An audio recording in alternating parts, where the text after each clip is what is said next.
Hello everyone, स्वागत है आपका पाठशाला ऋषिकेश के यूट्यूब चैनल पर। आज हम बात करने जा रहे हैं एंशियंट हिस्ट्री के अंतर्गत मौर्य साम्राज्य, द मौर्यन एम्पायर के बारे में। किसी भी कॉम्पिटिटिव एग्जाम में एंशियंट हिस्ट्री एक बहुत बड़ा पार्ट है। ठीक है, इसमें से कई क्वेश्चन ऐसे होते हैं जो बहुत ईजी होते हैं, उन्हें कवर कर लेना चाहिए। और कई बार ऐसे ट्रिकी क्वेश्चन होते हैं जो कॉन्सेप्ट बेस्ड होते हैं। तो हम इस सीरीज़ में एमसीक्यू प्लस आपके कॉन्सेप्ट या यूं कहें कि थ्योरी को कवर करते हुए चलेंगे। ये पूरी सीरीज़ रहने वाली है जिसमें हम मॉडर्न हिस्ट्री के कुछ पार्ट कर चुके हैं। अभी हमने एंशियंट स्टार्ट किया है, एंशियंट हिस्ट्री स्टार्ट करेंगे और उसके साथ हम कवर अप करेंगे पूरे के पूरे एमसीक्यूज़ जो भी प्रीवियस ईयर एग्जाम में आए हुए हैं। तो डायरेक्ट क्वेश्चन के साथ शुरू करेंगे, कुछ थ्योरी को जानेंगे। मौर्यन एम्पायर भारत का सबसे बड़ा एम्पायर रहा है, पहला एम्पायर है, तो आप इसको देख सकते हैं। ठीक है, अब हम क्वेश्चन से शुरुआत करेंगे और आपको बताएंगे कि चीज़ें कैसे कैसे हुई हैं। पहले कुछ बेसिक जान लेते हैं क्योंकि बेसिक थ्योरी सबसे ज़्यादा इंपॉर्टेंट है। तो थ्योरी प्लस एमसीक्यू चलेंगे, क्वेश्चन ज़्यादा रहेंगे, इस बात का ध्यान रखिएगा। मौर्य साम्राज्य की स्थापना के बारे में बात है। 4वीं शताब्दी ईसा पूर्व मगध में नंद वंश के शासक घनानंद या धनानंद का शासन था। साक्ष्यों से पता चलता है कि धनानंद एक क्रूर और अत्याचारी शासक था। मौर्य वंश के संस्थापक कौन थे? चंद्रगुप्त मौर्य ने अपने राजनीतिक गुरु चाणक्य के साथ मिलकर इसी नंद वंशीय शासक धनानंद को पराजित कर मगध में मौर्य वंश की स्थापना की। बात बिल्कुल सही है। इसकी राजधानी पाटलिपुत्र थी। पाटलिपुत्र को किसने बसाया था? उदयन ने बसाया था। चंद्रगुप्त मौर्य मौर्य वंश का प्रथम राजा और संस्थापक था। उसकी माता का नाम मूर था। उम्मीद है आपको ये दिख पा रहा होगा। उसकी माता का नाम था मूर। ठीक है, मूर था, जिसका संस्कृत में अर्थ होता है मौर्य। ठीक है, इसलिए इस वंश का नाम मौर्य वंश पड़ा था। तो ये एक छोटी बेसिक जानकारी थी जो आपको पता चल जाए। आगे देखेगा, प्रथम भारतीय साम्राज्य स्थापित किया था। देखिए, इसे प्रथम भारतीय क्यों कहते हैं? क्योंकि ये पूरे भारत में ऐसा माना जाता है कि इनका शासन रहा था और ईरान की सीमा तक ये फैला हुआ था। जैसे जैसे हम एक्सप्लेनेशन पढ़ेंगे आपको चीज़ें मिलती चली जाएंगी। चंद्रगुप्त मौर्य की गणना भारत के महान शासकों में होती है। वह भारत का प्रथम ऐतिहासिक सम्राट था।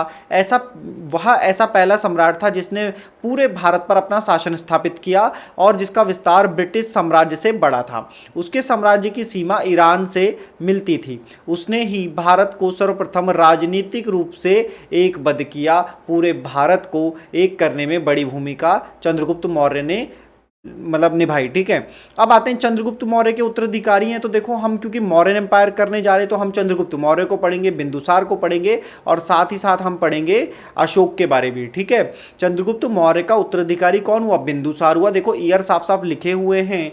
292 ईसा पूर्व से 273 ईसा पूर्व तक में बात चल रही है। मगध की राजगद्दी पर बैठा। बिंदुसार अमित्र घात नाम से जाना जाता था। किस नाम से जाना जाता? देखो, बिंदुसार है किस नाम से? अमित्र घात नाम से भी जाना जाता था, जिसका अर्थ होता था शत्रु विनाशक। बिंदुसार तो ये क्या करता था? देखो, बिंदु अगर हिंदी में बोलते फुल स्टॉप है ना, इंग्लिश में आप बोलोगे इसको फुल स्टॉप लगा दिया भाई। तो जो ये फुल स्टॉप है इसी की बात हो रही है। जो ये फुल स्टॉप है इसी की बात हो रही है, तो आपको ध्यान देना है। ठीक है, तो हम देखेंगे कि शत्रु विनाशक कहा गया, तो बिंदु लगा दिया तो शत्रु विनाशक है भाई, अपने दुश्मनों को रोक दिया। इस तरीके से याद कर लो। बिंदुसार को वायु पुराण में भद्रासार, मद्रासार तथा जैन ग्रंथों में सिंहसेन। देखो, ये क्वेश्चन कई बार आया है, एमसीक्यू बनता है कि बिंदुसार को जैन ग्रंथों में सिंहसेन कहा गया है या किसको सिंहसेन कहा गया है। स्ट्रैम्बो के अनुसार सीरिया का शासक एंटियोकस प्रथम ने डायमेक्स नामक एक राजदूत बिंदुसार के दरबार में भेजा, जो मेगस्थनीज का उत्तराधिकारी माना जाता था। बिंदुसार के शासनकाल में तक्षशिला में हुए विद्रोह का वर्णन मिलता है। इस विद्रोह को दबाने के लिए बिंदुसार ने अपने पहले सुशिम को, पुत्र की बात है, बाद में अशोक को भेजा। तो अशोक की तो बात पूरे हम मौर्यन एम्पायर में सबसे ज़्यादा इंपॉर्टेंट करेंगे। इसमें अशोक की, हम धम घोष की नीति, भेरी घोष की नीति, इसके बारे में भी जानेंगे। तो आपको ये ध्यान से पढ़ लेना, एक ही बार पढ़ करके इसके जो बेसिक क्वेश्चन आते हैं आप वो कर पाओगे, या आपको ध्यान देना है। आगे चलते हैं, ये अशोक के बारे में है, इसका स्क्रीनशॉट आप ले सकते हैं। अशोक किसका पुत्र था? बिंदुसार का। तो आपको ये याद रहेगा, आपको समझ आएंगी चीज़ें कि आप इस तरह से समझ पाएँ कि हम अगर चंद्रगुप्त मौर्य की बात करें, चंद्रगुप्त मौर्य के बाद बिंदुसार, बिंदुसार के बाद अशोक। अशोक का वास्तविक राज्याभिषेक 269 यानी कि 269 ईसा पूर्व में हुआ। इससे पहले अशोक उज्जैन का राज्यपाल था। तो कई बार पूछा जाता है कि जब उसका राज्याभिषेक हुआ तो वो किस जगह का राज्यपाल बना हुआ था, तो उज्जैन का। जैन अनुश्रुति के अनुसार अशोक ने बिंदुसार की इच्छा के विरुद्ध मगध के शासन पर अधिकार कर लिया। देखो, अब ये एंशिएंट हिस्ट्री है, यहाँ पर अनुभव या आप ये कहो कि भाई हमें जैसे ज्ञात हुआ है या हमने जाना कि अच्छा ऐसा हुआ होगा, हमने अंदाज़ा लगा लिया। कुछ चीज़ें बहुत अच्छे तरीके से एक्सप्लेन नहीं की गई हैं। सिंगली अनुश्रुति के अनुसार अशोक ने अपने 99 भाइयों की हत्या कर सिंहासन प्राप्त किया। मतलब जितनी अलग अलग अनुश्रुतियां हैं, अलग अलग ग्रंथ हैं, उनमें अशोक के बारे में ही, एक ही स्थान के बारे में ही, एक ही इंसिडेंट के बारे में अलग अलग बात की गई है। महाबोधि वंश तथा तारनाथ के अनुसार सत्ता प्राप्ति के लिए गृह युद्ध में अपने भाइयों का वध करके अशोक ने साम्राज्य प्राप्त किया। तो देखो, अब महाबोधि वंश और तारनाथ ने अलग बातें बता दी, यहाँ अलग बातें, यहाँ अलग बातें। तो ये कुछ बातें हैं जिनके बारे में सामान्य हमें पता होना चाहिए। अशोक को उसके अभिलेखों में सामान्यतः देव नाम प्रिया, पियादसी, देवों का प्यारा उपाधि दी गई है। अशोक का नाम उल्लेख मास्की, गुजरा, नेटूर, उद्गोलम अभिलेख में भी मिलता है। अभिलेख रिकॉर्ड है उनमें मिलता है। पुराणों में उसे अशोकवर्धन तथा दीपवंश में करमोली कहा गया है। राज्याभिषेक से संबंधित मास्की के लघु शिलालेख में अशोक ने स्वयं को द्राशाक्य कहा है। तो ये कुछ बातें हैं। उज्जैन का राज्यपाल, कब उसका राज्याभिषेक हुआ, ये ईयर कई बार पूछा जाता है 269 ईसा पूर्व में। तो ये आपको याद रखना है। आगे चलते हैं। ये एक पिक्चर है मौर्यन एम्पायर की, आपको दिखेगी बहुत भयानक, और ये तस्वीर है मैप के अनुसार। आप देखेंगे कि कहाँ तक जो था मौर्यन एम्पायर फैला हुआ था। लगभग पूरा भारत है, मतलब नॉर्थ इंडिया से लेकर साउथ इंडिया, वेस्ट वाला पार्ट है, ईस्ट वाला पार्ट तक, यहाँ तक हम पहुँचे हुए हैं। तो इस विशाल साम्राज्य को आप पढ़ेंगे और आपके एग्जाम के हिसाब से भी बड़ा इंपॉर्टेंट हो जाता है। तो पहला क्वेश्चन है, अब आपको एमसीक्यू देखने को मिलेंगे। बोला, जिस ग्रंथ में चंद्रगुप्त मौर्य का विशिष्ट रूप से वर्णन हुआ है वह कौन सा है। यानी कि चंद्रगुप्त मौर्य के बारे में जिस ग्रंथ में लिखा गया है वह किसने लिखा है, वह किससे संबंधित है। तो आंसर हो जाएगा विशाख दत्त ने। आपको याद होगा विशाख दत्त ने लिखा है मुद्रा राक्षस। तो मुद्रा राक्षस की बात है। विशाख दत्त कृत मुद्रा राक्षस से चंद्रगुप्त मौर्य के विषय में विस्तृत सूचना प्राप्त होती है। इस ग्रंथ में चंद्रगुप्त को क्या कहा गया है, नंदराज के पुत्र, नंदराज का पुत्र माना गया है। किसको माना गया है, चंद्रगुप्त मौर्य को। मुद्रा राक्षस में चंद्रगुप्त को वृषल तथा कुलहीन भी कहा गया है। देखो, एंशिएंट हिस्ट्री टफ होती है, बहुत देर में याद होती है, तो इसीलिए हम इसके कुछ सेशन कर दे रहे हैं ताकि आप जब अपने एग्जाम से पहले जाएं तो इसका रिवीजन आपके लिए हो जाए, क्योंकि जो मुश्किल चीज़ें हैं उनके लिए रिवीजन कई बार और बहुत बार होना ज़रूरी है।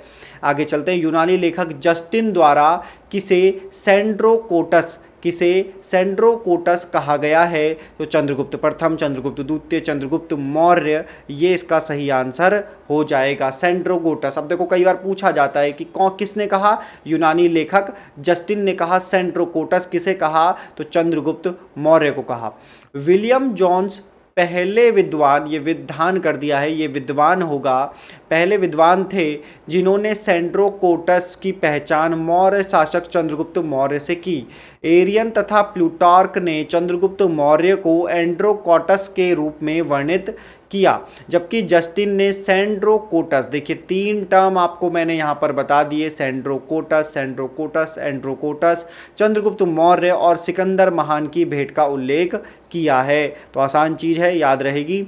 चाणक्य अपने बचपन में किस नाम से जाने जाते थे। तो देखो, चंद्रगुप्त मौर्य की बात आ रही है तो चाणक्य की बात क्यों नहीं आएगी, क्योंकि हमने पहले ही स्लाइड में पढ़ा कि चाणक्य ने चंद्रगुप्त मौर्य की मदद की थी। अब बात करते हैं बचपन में किस नाम से जाने जाते थे, कौन, चाणक्य की बात है तो विष्णुगुप्त आ जाएगा। और इनका अर्थशास्त्र बहुत ज़्यादा इम्पॉर्टेंट है। इनका जो अर्थशास्त्र ग्रंथ है जो हमें मौर्य के बारे में सबसे ज़्यादा जानकारी देता है। आगे चलते हैं।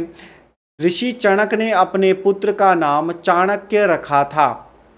अर्थशास्त्र के लेखक के रूप में इसी पुस्तक में उल्लेखित कौटिल्य तथा एक पदेखंड में उल्लेखित विष्णुगुप्त नाम की साम्यता चाणक्य से की जाती है।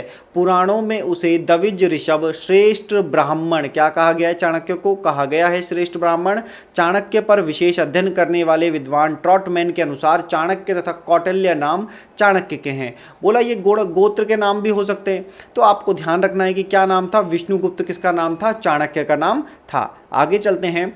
पाटलिपुत्र में स्थित चंद्रगुप्त का महल, पाटलिपुत्र में, पाटलिपुत्र जो कि मगध की आप मानेंगे वहाँ पर जो मौर्य एम्पायर है उसकी राजधानी रही, पाटलिपुत्र के बारे में, महल मुख्यतः किस चीज़ से बना था, ईंटों का, पत्थर का, लकड़ी का, मिट्टी का।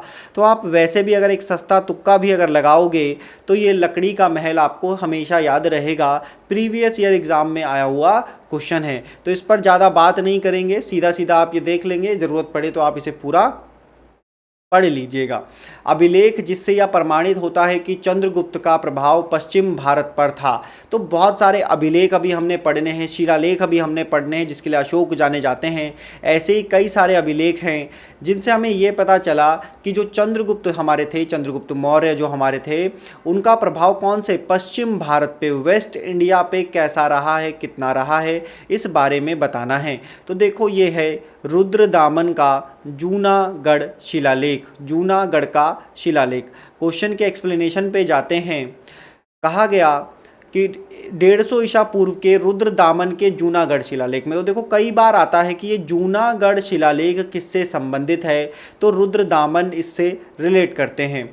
चंद्रगुप्त मौर्य के प्रांतीय राज्यपाल पुष्यगुप्त द्वारा सिंचाई के बांध के निर्माण का उल्लेख मिलता है, जिससे यह सिद्ध होता है कि पश्चिम भारत का यह भाग मौर्य साम्राज्य में शामिल था। तो ये कुछ बेसिक चीज़ें हैं जिन्हें मालूम होना चाहिए, और अगर आपने पढ़ी है तो बहुत ही अच्छी बात है, क्योंकि प्रीवियस ईयर क्वेश्चन के हिसाब से आपकी तैयारी आगे जानी चाहिए।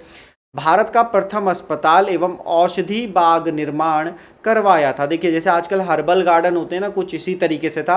और प्रथम अस्पताल की बात है तो आप जानते होंगे कि कलिंग का युद्ध जब लड़ा गया उसके बाद अशोक को उनके युद्ध से ना जान करके उनके हृदय परिवर्तन के द्वारा किए गए मानव की भलाई, मानवता की भलाई के लिए जो कार्य किए गए उसके लिए जाना जाता है। तो अशोक की बात है। सम्राट अशोक युद्ध के लिए इतना प्रसिद्ध नहीं हुआ जितना एक धम्म विजेता, धम्म मतलब धर्म से संबंधित एवं लोगों उपकारी कार्यों से प्रसिद्ध हुआ। वह न केवल मानव वरन संपूर्ण प्राणी जगत के प्रति उदारता का दृष्टिकोण रखता था, इसी कारण उसने पशु पक्षियों के वध पर प्रतिबंध लगा दिया। अशोक ने लोकहित के लिए छायादार वृक्ष, धर्मशालाएं बनवाई तथा कुएं भी खुदवाए। अशोक ने ही अपने शासनकाल में मनुष्यों एवं पशुओं के लिए उपयोगी औषधियां हेतु प्रथम अस्पताल औषधालय का निर्माण करवाया। तो अशोक उसका आंसर है। आगे चलते हैं। अशोक ने बौद्ध होते हुए भी हिंदू धर्म में आस्था नहीं छोड़ी। इसका परिणाम, इसका प्रमाण, प्रणाम नहीं प्रमाण इसका क्या है ना। ये ऑप्शन है कि भाई वो बौद्ध हो गए लेकिन हिंदू धर्म में उनकी आस्था थी, ऐसा माना गया है, ऐसा कहा गया है। तो उनमें से क्या है, उसका प्रमाण क्या था। तो देखो इसका नाम था कि देव नाम प्रिया, देवों का प्रिय अशोक को कहा गया है। ये इसका प्रमाण है कि वो बौद्ध होते हुए भी हिंदू धर्म से संबंधित रहे। ये उसी की एक्सप्लेनेशन है। आप चाहें तो एक बार स्क्रीनशॉट लें या वीडियो को पॉज करके इसको पढ़ लें। आगे आते हैं, क्योंकि हम ये जानते हैं कि अशोक बौद्ध धर्म से संबंधित हो गए थे और उन्होंने बौद्ध धर्म का प्रचार प्रसार किया। सारनाथ स्तंभ का निर्माण, सारनाथ स्तंभ का निर्माण किया था। किसने किया था। क्वेश्चन आसान है, आपने कर दिया होगा, लेकिन इसके एक्सप्लेनेशन देखोगे तो तुम्हें ज़्यादा अच्छा लगेगा। सारनाथ स्तंभ का निर्माण अशोक ने कराया था। इस स्तंभ के शीर्ष पर सिंह की आकृति बनी हुई है। सारनाथ स्तंभ पर सिंह की आकृति बनी हुई है जो शक्ति का प्रतीक है। इस प्रतिकृति को भारत सरकार ने अपने प्रतीक चिन्ह के रूप में लिया। यह स्तंभ मौर्य युगीन वास्तुकला का सबसे अच्छा उदाहरण है। मौर्य युगीन सभी स्तंभ चुनार के बलवा पत्थर से निर्मित हैं। तो कई बार ये पूछा जाता है कि किससे संबंधित हैं, तो आपको याद रखना है। स्थापत्य कला की बात है, आर्किटेक्चर की बात है। तो आगे चलते हैं। देखो छोटी छोटी चीज़ें, थोड़ी सी मेहनत लगी और हमने इसको बहुत सजा धजा के आपके लिए डायरेक्ट तैयार कर दिया कि आपको पूरा ना पढ़ना पड़े। सांची के स्तूप को सर्वश्रेष्ठ माना गया है। सांची कहाँ है, तो मध्य प्रदेश में है और वहाँ पर एक स्तूप है। इसका निर्माण किसने करवाया था, तो अशोक ने करवाया था। इस स्तूप का आरंभिक काल 3री शताब्दी ईसा पूर्व था। जबकि बरहूत का स्तूप, देखो बरहूत का स्तूप भी कहाँ है, मध्य प्रदेश में है। ठीक है, सतना जिले में स्थित है। सांची तथा बरहुत के स्तूपों की खोज अलेक्जेंडर कनिंघम ने की थी। तो ये नाम आपको कई बार देखने को मिलेगा। अमरावती का स्तूप आंध्र प्रदेश के गुंटूर जिले में कृष्णा नदी के दाहिने तट पर है। कर्नल कॉलिन मैकेंजी ने 1797 में इस स्तूप का पता लगाया था। सारनाथ का धमिक, भले ये जो ईयर है ये इंपॉर्टेंट ना हो, लेकिन कई बार पूछा जाता है सांची का स्तूप, भरूच का स्तूप ये कहाँ पर हैं और ये किससे संबंधित है, किस काल से संबंधित हैं, इस तरह के क्वेश्चन आपको मिल जाएंगे। देखिए आज का जो लेक्चर है थोड़ा बोरिंग आपको लग सकता है, थोड़ा लेंदी आपको लग सकता है, लेकिन आपको ध्यान रखना है कि एग्जाम पॉइंट ऑफ व्यू से बहुत ज़्यादा इंपॉर्टेंट है। अब हम अशोक के इतिहास में आ गए हैं जिसमें हमें सबसे ज़्यादा पढ़ना होता है, सवाल यहाँ से सबसे ज़्यादा आते हैं। अशोक का इतिहास हमें मुख्यतः उसके अभिलेखों से ही ज्ञात होता है। उसके अभिलेखों का विभाजन 3 वर्गों में किया जा सकता है। शिलालेख, शिला पत्थर पे लिखे गए, स्तंभलेख और गुहालेख। शिलालेख 14 विभिन्न लेखों का एक समूह है जो 8 भिन्न भिन्न स्थानों से प्राप्त हुए। ये स्थान है शाहबाजगढ़ी, मानसेहरा, कालसी, गिरनार, धौली, जोगढ़, एरागुडी तथा सोपारा। कालसी सुनते ही आपको उत्तराखंड की याद आ जाएगी। इसी तरह से पूरा लिखा गया है। किस लिपि की बात की गई तो अरेमाइक लिपि, और चीज़ें यहाँ से पढ़ करके आप देख लेंगे। आगे क्वेश्चन की तरफ चलते हैं। अशोक का रुमिनदेई स्तंभ लेख, अशोक ने एक रुमिनदेई अभिलेख लिखा, ये कब और कैसे लिखा और ये बौद्ध की किस अवस्था से संबंधित है ये आपको बताना है। क्वेश्चन ये ज़रूर आपको अच्छा लगा होगा। तो इसका आंसर है बुद्ध के जन्म से संबंधित है। बुद्ध का जन्म लुम्बिनी में हुआ था और अशोक वहाँ गए थे। अशोक ने अपने राज्याभिषेक के 20 वर्ष बाद लुम्बिनी की यात्रा की तथा वहां एक शिला स्तंभ रुमिनदेई लघु स्तंभ लेख स्थापित किया। बुद्ध की जन्मभूमि होने के कारण तो आंसर मिल गया होगा, बुद्ध के जन्म से संबंधित है। लुम्बिनी ग्राम का भोग कर मतलब उसका उपभोग कर माफ कर दिया तथा भू राजस्व 1/6 से घटाकर 1/8 कर दिया। आगे चलते हैं। निम्न में से अशोक के किस अभिलेख में पारंपरिक अवसरों पर पशु बलि पर रोक लगाई गई? ऐसा लगता है यह पाबंदी पशुओं के वध पर थी। मतलब जो उन्होंने अभिलेख लिखे हैं, जो इम्पोर्टेंट 13 अभिलेख उनके हैं, उनमें से किस अभिलेख में पशु बलि पर रोक लगाई गई थी? तो देखो शिला अभिलेख था एक पहले नंबर का, इसी पे लिख दिया गया कि पशुओं को ना मारा जाए। ये उसकी पूरी एक्सप्लेनेशन है, ज़रा ध्यान से समझिएगा तो आपको एहसास होगा। अशोक का प्रथम शिलालेख में पशु बलि निषेध के संदर्भ में लेख इस प्रकार है। देखो जो लेख था वो कुछ इस प्रकार लिखा हुआ है, ये आप पढ़ सकते हैं अपनी इच्छा अनुसार। मैं मान करके चल रहा हूँ कि आपने उसका आंसर आपको मिल गया होगा कि प्रथम शिलालेख था जिस पर पशुओं की बलि देना प्रतिबंधित कर दिया गया। मौर्य समाज का विभाजन 7 वर्गों में विशेष तौर पर उल्लेखित है। मतलब जो मौर्य एम्पायर था उसका जो पूरा समाज था उसको 7 वर्गों में बांटा गया, 7 टाइप में बांटा गया। ठीक है, 7 टाइप में बांटा गया। तो किस में बांटा, किसने बांटा? तो देखो ऐसा कोई भी पोर्शन ना छूट जाए, इसलिए मैंने हर तरह से क्वेश्चन आपके लिए वीडियो में ले करके आया हूँ। अगर ये लेक्चर आपको पसंद आ रहा हो तो आप लाइक कर दीजिएगा, है ना। चैनल को सब्सक्राइब कर सकते हैं और हमें बता सकते हैं कि आपको कैसे और वीडियोस, कैसे और लेक्चर चाहिए। ठीक है, इसकी एक्सप्लेनेशन मैं आपको दिखाता हूँ। मेगस्थनीज ने अपनी पुस्तक इंडिका में भारतीय समाज को 7 श्रेणियों में विभाजित किया। दार्शनिक, कृषक, पशुपालक, कारागिर, योद्धा, निरीक्षक एवं सभासद। ये मेगस्थनीज जो थे मौर्य एम्पायर से रिलेटेड हैं और मौर्य काल में जो इन्होंने लिखा है वो पुस्तक का नाम है इंडिका। ठीक है, मौर्य काल में जो पुस्तक लिखी है वो है इंडिका। कोई भी व्यक्ति ना तो अपनी जाति से बाहर विवाह कर सकता था और ना ही उससे भिन्न पेशा ही अपना सकता था। तो ये वाली बात इंडिका से हमें पता चलती है और इंडिका लिखी है मेगस्थनीज ने। देखिए हमारे जो ऑफलाइन बैचेज हैं पाठशाला के, ऑफलाइन बैच हैं उत्तराखंड पुलिस के लिए, उत्तराखंड पुलिस से रिलेटेड, है ना, एसएससी से रिलेटेड बैंक के ऑफलाइन बैचेस हैं वो स्टार्ट हो गए हैं, तो आप उनमें एनरोल कर सकते हैं। आज की वीडियो लेक्चर में इतने ही क्वेश्चन थे। इसका पार्ट 2 भी किया जाएगा जिसमें मौर्य एम्पायर के जो प्रशासनिक व्यवस्था है उसको कवर करेंगे, है ना। तो इसका पार्ट 2 भी आएगा। वीडियो देखने के लिए धन्यवाद, thank you very much. Next part में और ज़्यादा इंपॉर्टेंट क्वेश्चन हम डिस्कस करेंगे।